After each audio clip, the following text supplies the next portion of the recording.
सभी भक्तों को जय श्री राधे। मैं रोहित शास्त्री शिव शक्ति ज्ञान चैनल के माध्यम से आज श्रीमद् भगवत गीता के छठे अध्याय का महात्म्य लेकर के उपस्थित हुआ हूँ, जिससे सुनने से, श्रवण करने से, पाठ करने से भगवान श्री हरि की, नारायण की, लक्ष्मी नारायण की कृपा प्राप्त होती है। उनके चरणों में भक्ति मिलती है, घर में सुख शांति मिलती है। अपने गुरु महाराज जी का, इष्ट का ध्यान करते हुए श्रीमद् भगवत गीता के छठे अध्याय का महात्म्य श्रवण करिए। ओम गुरुर्ब्रह्मा गुरुर्विष्णु गुरुर्देव महेश्वरा, गुरु साक्षात् परम ब्रह्म तस्मै श्री गुरुवे नमः। ओम मंगलम भगवान विष्णु मंगलम गरुणध्वजा मंगलम पुंडरीकाक्षं मंगलायतनो हरि। श्री भगवान कहते हैं, सुमुखी अब मैं छठे अध्याय का महात्म्य बतलाता हूँ, जिसे सुनने वाले मनुष्यों के लिए मुक्ति करतलगत हो जाती है। गोदावरी नदी के तट पर प्रतिष्ठानपुर नामक एक विशाल नगर है, जहाँ मैं पिप्पलेश के नाम से विख्यात होकर रहता हूँ। उस नगर में जानश्रुति नामक एक राजा रहते थे, जो भूमंडल की प्रजा को अत्यंत प्रिय थे। उनका प्रताप मार्तंड मंडल के प्रचंड तेज के समान जान पड़ता था। प्रतिदिन होने वाले उनके यज्ञ के धुएं से नंदन वन के कल्प वृक्ष इस प्रकार काले पड़ गए थे, मानो राजा की आराधना से, राजा की असाधारण दानशीलता देखकर वे लज्जित हो गए हों। उनके यज्ञ में प्राप्त प्रोडस के रसस्वादन में सदा आसक्त होने के कारण देवता लोग कभी प्रतिष्ठानपुर को छोड़कर बाहर नहीं जाते थे। उनके दान के समय छोड़े हुए जल की धारा प्रताप रूपी तेज और यज्ञ के धूमों से पुष्ट होकर मेघ ठीक समय पर वर्षा करते थे। उस राजा के शासन काल में ईटियों खेती में होने वाले 6 प्रकार के उपद्रवों के लिए कहीं थोड़ा भी स्थान नहीं मिलता था, और अच्छी नीतियों का सर्वत्र प्रसार होता था। वह बावली, कुएं और पोखरे खुदवाने के बहाने मानो प्रतिदिन पृथ्वी के भीतर की निधियों का अवलोकन करते थे। एक समय राजा ने दान, तप, यज्ञ और प्रजापालन से संतुष्ट होकर स्वर्ग के देवता उन्हें वर देने के लिए आए। वह कमल नाल के समान उज्ज्वल हंसों का रूप धारण कर अपनी आंखें हिलाते हुए आकाश मार्ग से चलने लगे। बड़ी उतावली के साथ उड़ते हुए वे सभी हंस परस्पर बातचीत भी करते जाते थे। उनमें से भद्रास आदि जो 3 हंस वेग से उड़कर आगे निकल गए। तब पीछे वाले हंसों ने आगे जाने वाले को संबोधित करते कहा, अरे भाई भद्रास, तुम लोग वेग से चलकर आगे क्यों हो गए हो? यह मार्ग बड़ा दुर्गम है, इसमें हम सबको साथ मिलकर चलना चाहिए। क्या तुम्हें दिखाई नहीं देता? यह सामने ही पुण्य मूर्ति महाराज जानश्रुति का तेज पुंज अत्यंत स्पष्ट रूप से प्रकाशमान हो रहा है।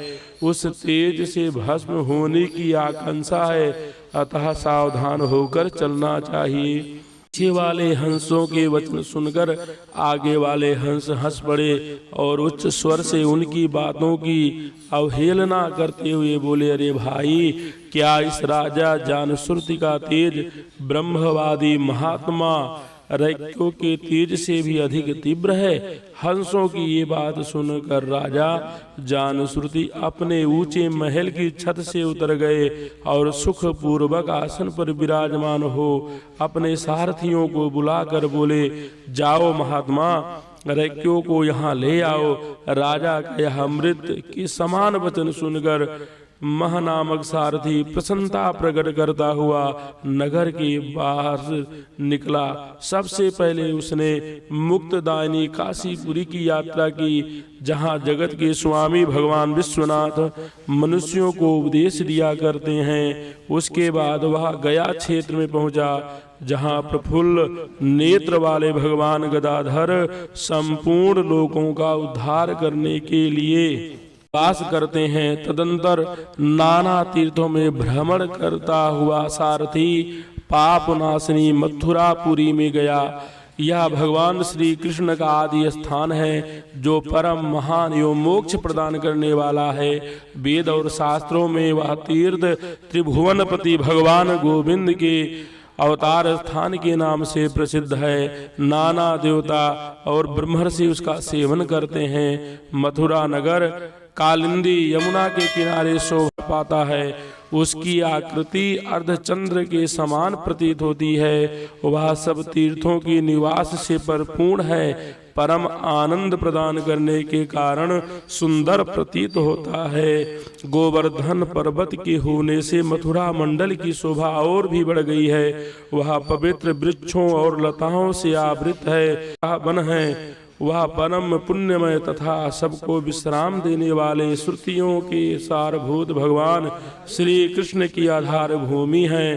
तत्पश्चात मथुरा से पश्चिम और उत्तर दिशा की ओर बहुत दूर तक जाने पर सारथी को काश्मीर नामक नगर दिखाई दिया, जहाँ शंख के समान उज्ज्वल गगनचुंबी महलों की पंक्तियां भगवान शंकर के अट्टहास की भांति शोभा पाती हैं। जहाँ ब्राह्मणों के शास्त्रीय आलाप सुनकर मूक मनुष्य भी सुंदर वाणी और पदों का उच्चारण करते हुए वह देवता के समान हो जाते हैं। जहाँ निरंतर होने वाले यज्ञ धूम से व्याप्त होने के कारण आकाश मंडल मेघों से घुलते रहने पर भी अपनी कालिमा नहीं छोड़ता। जहाँ उपाध्याय के पास आकर छात्र जन्मकालीन अभ्यास से ही संपूर्ण कलाएं स्वतः पढ़ लेते हैं, तथा जहाँ माणिक्येश्वर नाम से प्रसिद्ध भगवान चंद्रशेखर देहधारियों को वरदान देने के लिए नित्य निवास करते हैं। कश्मीर के राजा माणिक्येश ने दिग्विजय में समस्त राजाओं को जीतकर भगवान शिव का पूजन किया था। तभी से उसका नाम माणिक्येश्वर हो गया था। उन्हीं के मंदिर के दरवाजे पर महात्मा राय को एक छोटी सी गाड़ी पर बैठे अपने अंगों को खुजलाते हुए वृक्ष की छाया का सेवन कर रहे थे। इसी अवस्था में सारथी ने उन्हें देखा। राजा के बताए हुए भिन्न भिन्न चिन्हों से उसने शीघ्र ही रैक को पहचान लिया।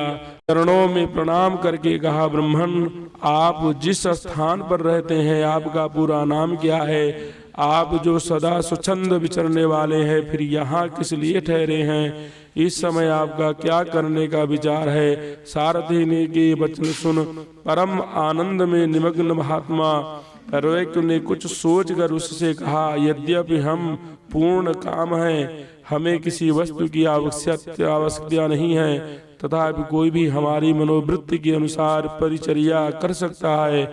रैक के हार्दिक अभिप्राय को आदरपूर्वक ग्रहण करके सारथी धीरे से राजा के पास चल दिया। वहां पहुंचकर राजा को प्रणाम करके उसने हाथ जोड़ सारा समाचार निवेदन किया। उस समय स्वामी के दर्शन से उसके मन में बड़ी प्रसन्नता थी। सारथी के वचन सुनकर राजा के नेत्र आश्चर्य से चकित हो उठे। उनके हृदय में रैकू का सत्कार करने की श्रद्धा जागृत हुई। उन्होंने 2 खच्चरियों को जुती हुई एक गाड़ी लेकर यात्रा की। साथ ही मोती के हार, अच्छे अच्छे वस्त्र और 1 सहस्त्र गौएं भी ले ली। कश्मीर मंडल में महात्मा रैको जहाँ रहते थे उस स्थान पर पहुंचकर राजा ने सारी वस्तुएं उनके आगे निवेदन कर दी और पृथ्वी पर पड़कर साष्टांग प्रणाम किया। महात्मा रैको अत्यंत भक्ति के साथ चरणों में पड़े हुए राजा जान श्रुति पर कुपित हो उठे और बोले, रे शूद्र, तू दुष्ट राजा है, क्या तू मेरा वृतांत नहीं जानता? या खच्चरियों से जुती हुई अपनी ऊंची गाड़ी ले जा, ये वस्त्र, ये मोतियों के हार और ये दूध देने वाली गौएं भी स्वयं ही ले जा। इस तरह आज्ञा देकर रैकु ने राजा के मन में भय उत्पन्न कर दिया। तब राजा ने साप के भय से महात्मा रैकु के दोनों चरण पकड़ लिए और भक्ति पूर्वक कहा, ब्रह्मन, मुझ पर प्रसन्न होइए। भगवान, आप में यह अद्भुत महात्म्य कैसे आया? प्रसन्न होकर मुझे ठीक ठीक बताएं। रैक्यो कहा, राजन, मैं प्रतिदिन गीता के 6ठे अध्याय का जप करता हूँ, इसी से मेरी तेजो राशि देवताओं के लिए भी दुस्सह है। तदंतर परम बुद्धिमान राजा जानश्रुत से यत्न पूर्वक महात्मा रैकु से गीता के 6ठे अध्याय का अभ्यास किया, इससे उन्हें मोक्ष की प्राप्ति हुई। उधर रैकु भी भगवान माणिकेश्वर के समीप मोक्षदायक गीता के 6ठे अध्याय का जप करते हुए सुख से रहने लगे। हंस का रूप धारण करके वरदान देने के लिए आए हुए देवता भी विस्मित होकर स्वेच्छानुसार चले गए।